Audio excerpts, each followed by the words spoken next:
Hi, Kathryn here with Circle Art Designs. Today we're going to be working on a Cha Cha bracelet. This is project 4 of our July Bargain Bead Box series. So let's gather up our supplies and get started. So from the Bargain Bead Box, we will be using the 10mm grade A rhinestone pave beads in a peacock mix. I just love these beads, but to be real honest, when I first saw them, I thought, what am I going to use these for? This isn't really the style I work with, but I think they're perfect for this Cha Cha bracelet. Next, from the Bargain Bead Box, we will use the 6mm English cut crystal round beads in indigo AB. What a fire these have. And also from the Bargain Bead Box, we will use the 18 by 11mm stainless steel laser cut feather charms. I really like these. And then for my own stash, I will be using the 5mm teal green faceted barrel beads. I really like these. Depending on the light, they either shine green or teal. They're really pretty. I will also be using from my own stash the 24 gauge eye pins in silver. Now, I can't tell you how many of these you will need because that depends on how full you want your Cha Cha bracelet. I usually start out with the things I have limited amounts of first, and then I build around that on the bracelet. Now for my own stash again, I will be using an Imitation Rhodium plated chain. I wanted a heavier weight chain, chain with some substance to it, and so this is the one I pulled. This would be a pretty chain just to put a lobster claw clasp on and a little charm, and you would have a wonderful bracelet. I love the color.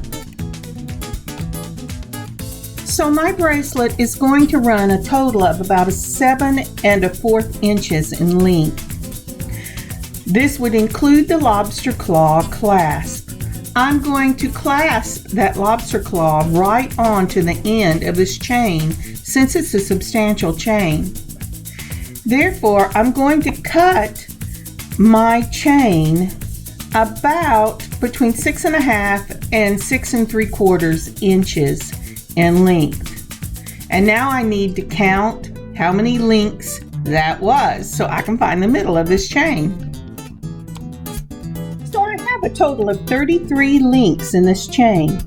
I'm going to subtract 4 from that 33 because I don't want beads right at the clasp area. And then I'm going to divide it by 2. So that leaves me 29 divided by 2, and that leaves 14 with 1 left over. So I will start at either end building and go in 14, and the 15 on one side will be the middle of the bracelet.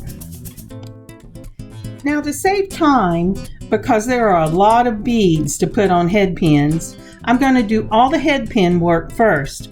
I'm going to start with the 10mm grade A rhinestone pave beads in this peacock mix. These I will want to spread out all the way across the bracelet. So let's get started. In case you didn't see it fly by, we will need our straight nose pliers for this. Now when I first put this bead on my little 24 gauge wires, the hole was too big. So what do you do when the hole is too big? You add an 11/0 seed bead. I chose to use the check glass seed beads in an 11/0 called Magic Orchid. I love the greens and purples and pinks in this beautiful bead set. I think you will too. So once you pull out whichever seed bead you're going to use, put 1 seed bead on your eye pin and then go ahead and put your pave bead on. Now another thing to know about these pave beads is one side of the hole On one side, the hole is bigger than on the other side. That's what I mean to say. So give it a good look. So the 24 gauge eye pin is really too thin for you just to turn a loop on it, because it'll just pull right out. I did not want to do a wrapped loop because I thought that would look too bulky for this bracelet. So what we're going to do is we're going to do those turned loops where you take the end of your eye pin in your straight nose pliers with no wires sticking out so that it's flush up against the straight nose pliers, and take little turns till you move it all the way down till it touches the bead. You'll have double, sometimes triple circles on it.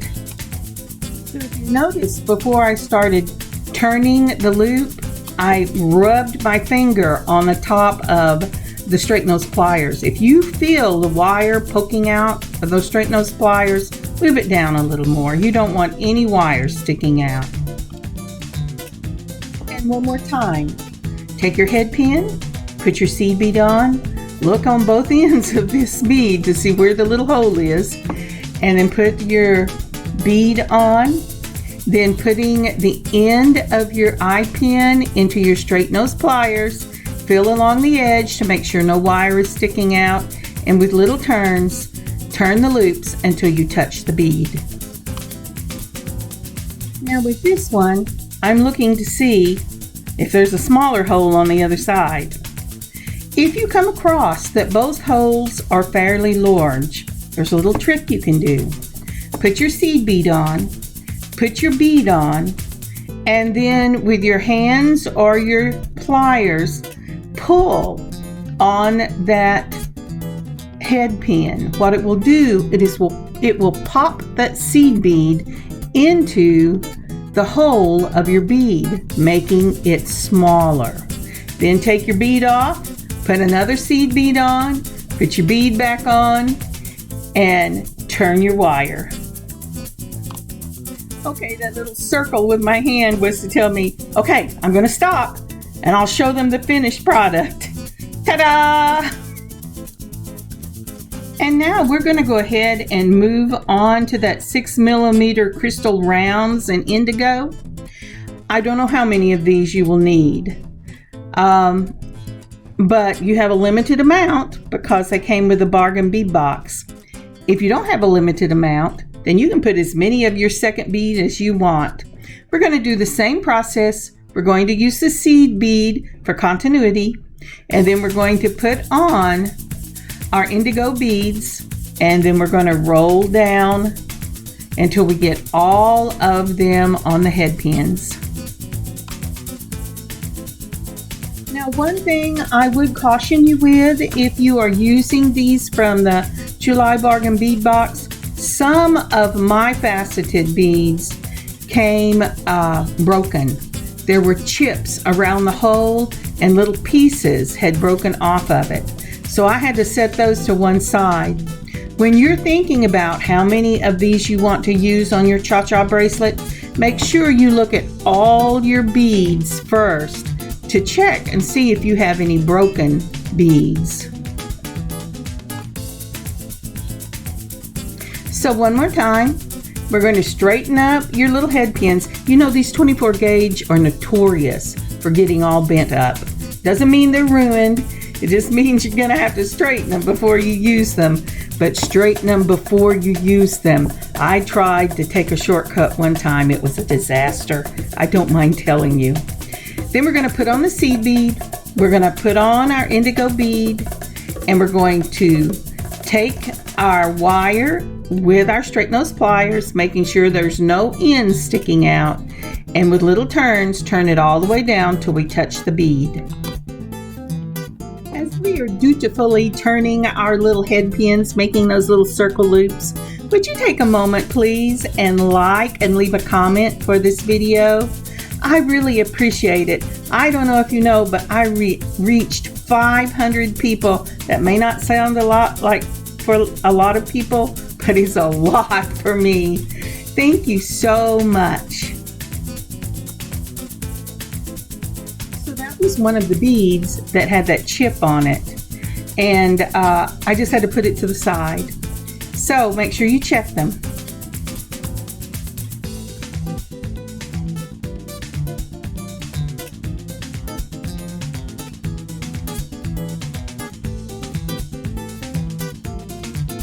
And so we're going to do these beads exactly like we did the others, and we're going to continue till we have put all the eye pins on this particular bead. So I'm going to skip forward and I will see you when we start the next one.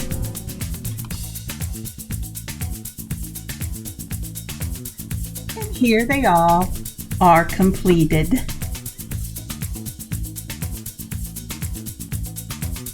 And now we'll go on to the next beads. These are from my own stash. They're the beautiful teal green faceted barrel beads. I really love this color. I did not realize when I picked it how much it either turned teal or dark green depending on the way you moved your wrist. But until I was making pictures, this is lovely. Now this bead does not need the 11O at the end of it, but I went ahead and put it. I was really looking for a consistency over all of the beads I would hang on this Cha Cha bracelet. And you know, if you're using the Bargain Bead Box beads, especially that beautiful peacock mix, you can choose any color in that mix and it would look gorgeous on this bracelet. You don't have to use the greens, but a beautiful silver would be pretty, that yellow would be pretty, the green, the dark blue, the teal, it doesn't matter. They will all be beautiful. And our next stop is putting the bracelet together. So the first thing I would do is pull me out some jump rings, whatever jump rings you want to use. I don't know what size chain you have. But the next thing to do is find your center. And I'm going to start with that beautiful paved bead peacock mix. And I'm going to put one bead on the number 15 link in my bracelet. Yours will be different depending on your chain and your bracelet. So let's do that first. And yes, I'm a counting fool. I tell you what, I start counting and the dog will move, or someone will come down the hall, or there'll be movement out my bay window, and I'll forget what number I'm on and I'll have to start over. So please bear with me. Let me see if I can fast forward through this.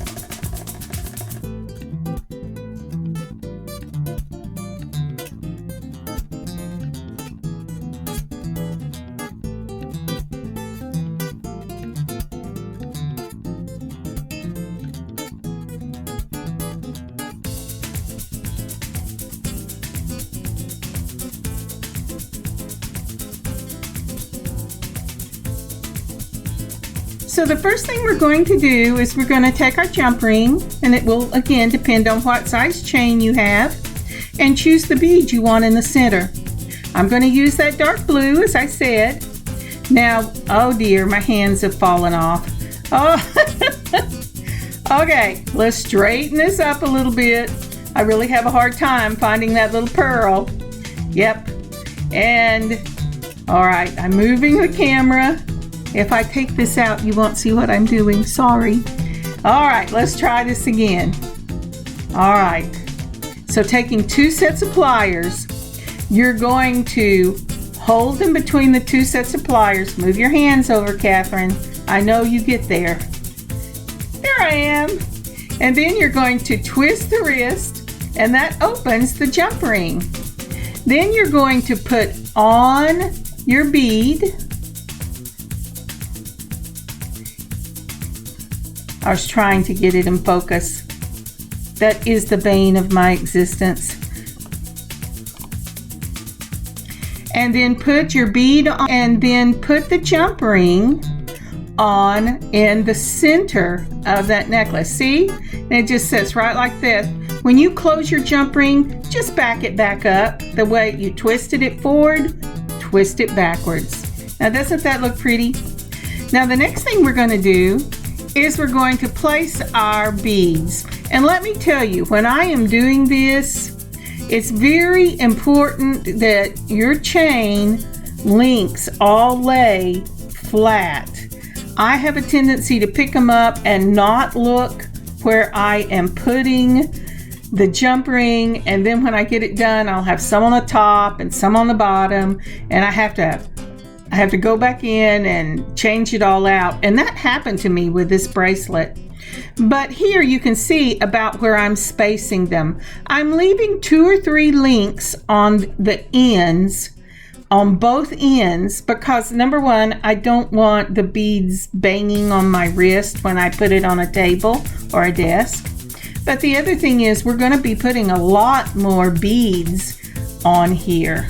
So we want to really be careful where we space these first big beads.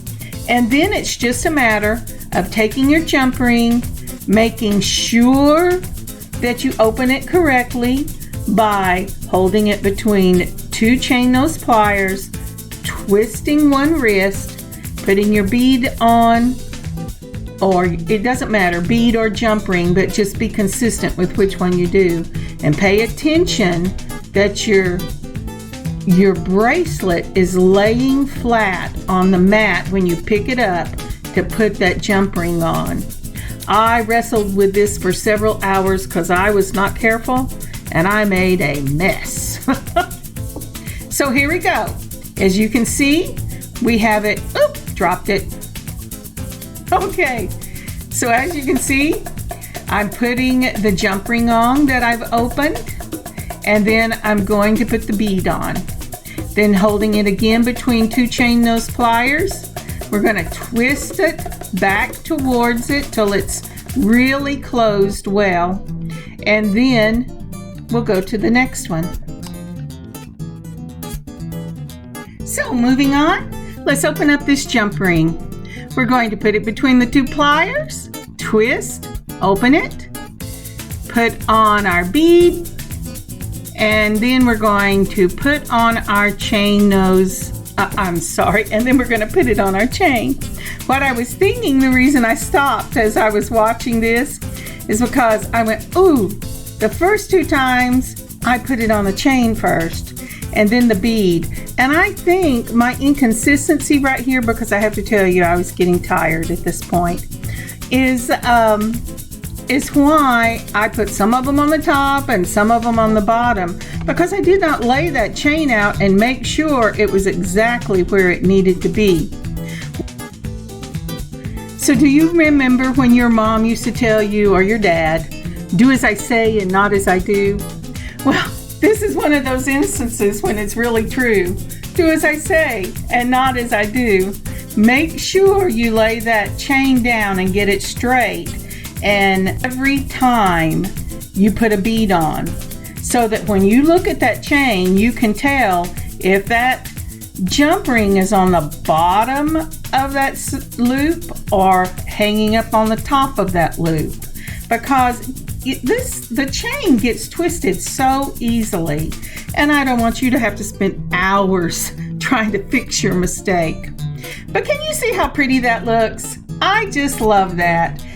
I can't believe how beautiful these little beads are. And now I'm going to lay out the rest of the beads that I made for this bracelet. I will tell you, at one point in the video, I just go ahead and make a lot more because I wanted my Cha Cha bracelet to be fuller. But first we're going to put on what we made. So this is the pattern I settled on, and what I was really concerned with here is those little bitty circles between the ovals. I put beads on both the circles and the ovals on this chain, but what I noticed was that the circles laid a different direction. You know, they would be laying horizontal, where the ovals were laying vertical. And it caused the beads to lay differently. If you're working with a chain like this, I highly recommend you put all of your beads on the ovals or all of your beads on the circle so that they all lay right. And do you see that one little bead over there that refuses right between the turquoise to lay on the right side? I'm just messing with it, and every time I turn it, I get a different messing with it. Well, that's because I wasn't careful with the way I put my beads on. And I should have stopped right here, stopped the recording, and gone ahead and taken everything off, because I knew I'd put some on the wrong side. But I didn't, because I thought, oh, it's just twisted, it'll fix itself. Well, it didn't, and I ended up having to take this bracelet apart and put it back together before I could show you the finished product. So please be very careful and lay that chain flat so that there's no twisting in it when you go to put your jump rings on. It will really save you a lot of time and hassle.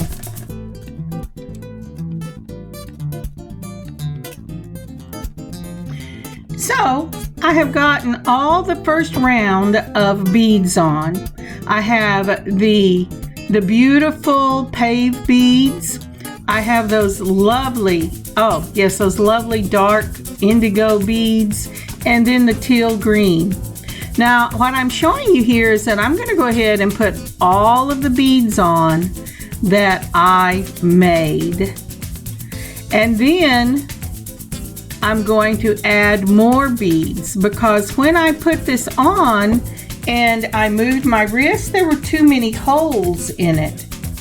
Any bead that I put on a circle, I have to tell you, I took off and I moved it over to the oval. And this is the finished product. I put the peacock feathers on it. I put all of the blue indigo beads I had. I put just as many of the teal green beads as the indigo, and I love this finished product. So to complete this bracelet, I will add a lobster claw clasp to one side using the jump ring, and then I will just use one of the links on the other side as the closure.